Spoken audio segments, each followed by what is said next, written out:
ஏன்னா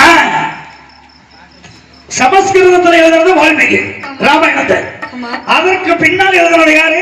ஒட்டக்கூத்தன். அதற்கு பின்னால் தமிழாக்கம் செஞ்சது கம்பராகப்பட்டவர். ஒட்டக்கூத்தன் எழுதுனதுல ஏன் ஒட்டக்கூத்தன் என்ற பெயர் வர காரணம் என்ன அப்படின்றீங்க? வெட்டப்பட்ட தலையை ஒட்ட வச்சதுனால அவனுக்கு ஒட்டக்கூத்தன் என்ற பெயர் வர காரணம். இப்ப கம்பராகப்பட்டவர் தமிழாக்கம் செஞ்சார் அப்படின்றீங்க. கம்பர் என்ற பெயர் வர காரணம் என்ன? கம்பத்து அடியில பிறந்ததுனால கம்பர் என்று பெயர் வந்தது அவருக்கு. கம்பத்துக்கு அடியில பிறந்ததுனால அவருக்கு கம்பர் என்ற பெயர் வர காரணம். அழகா சொன்னீங்க. கம்பராகப்பட்ட எழுதின ராமாயணம் கம்ப ராமாயணம். கம்ப ராமாயணமாகப்பட்டது கம்பருக்கு எங்க அரங்கேற்றம் நடந்துச்சு? ஸ்ரீரங்கத்துலதான். ஸ்ரீரங்க ரங்கநாதர் கோயில். ஸ்ரீரங்க ரங்கநாதர் கோயில்ல கம்பராகப்பட்ட எழுதின கம்ப ராமாயணத்தை அரங்கேற்றம் செஞ்சாங்களா இல்லையா? செய்யறாங்களே. அதாவது செய்யறாங்களே அப்படின்னு சொல்லக்கூடாது, ஒன்றும் இல்ல, அங்கதான் அரங்கேற்றம் செய்யறது. காரணம் என்ன அப்படின்னா அதுல நிறைய சிக்கல்கள் ஏற்படுறது. என்ன காரணம் இருக்கு? கம்பர் வந்து ராமாயணத்தை எழுதிட்டாரு. அது அரங்கேற்றம் பண்ணக்கூடிய சமயத்துல ஸ்ரீரங்கத்துல போய் ஸ்ரீரங்கத்தார்ட்ட கேட்டப்ப அவங்க எல்லாம் என்ன சொல்லிட்டாங்க?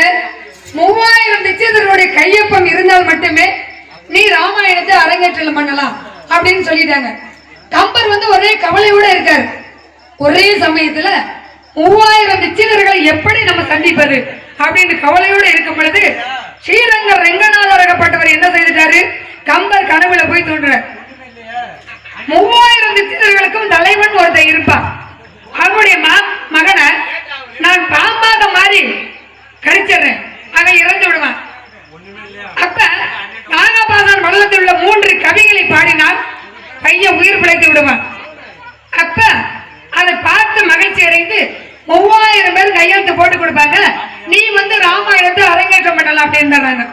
அப்படி 3 கவிகள் பாட சொன்னார்ல, அது 3 கவிகள் என்னென்ன கவிகள்?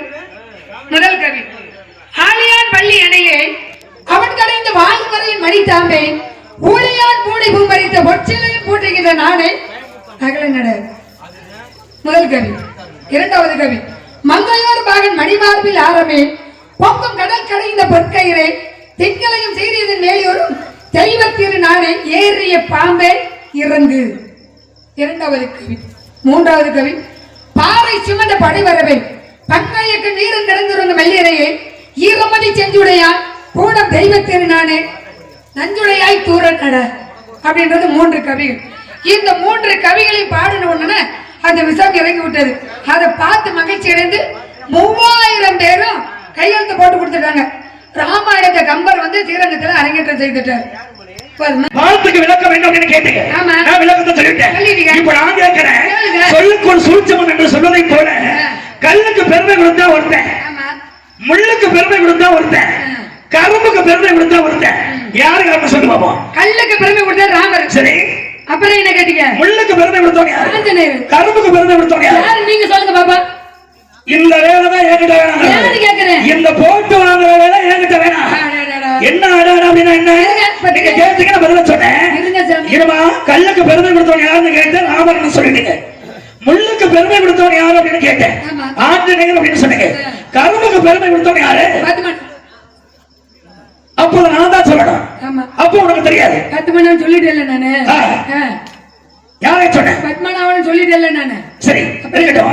அழகா சொன்னீங்க. கல்லுக்கு பெருமை கொடுத்தவன் ராமன், முள்ளுக்கு பெருமை கொடுத்தவன் ஆஞ்சநேயர், கரும்புக்கு பெருமை கொடுத்தவன் மன்னவன் என்று சொல்லக்கூடியவன். இருக்கட்டும். ஒரு நேரத்தில் கல்லுக்கு பெருமை கொடுத்தவன் யார் அப்படின்னா ராமனாகப்பட்டவன். ராமன் யாருக்கு பெருமை கொடுத்தான்? யாருக்கு? உன்னை போல ஒரு பெண்ணாகப்பட்டவள் அழகில் சிறந்தவள், அவள் தான் அகலிகை.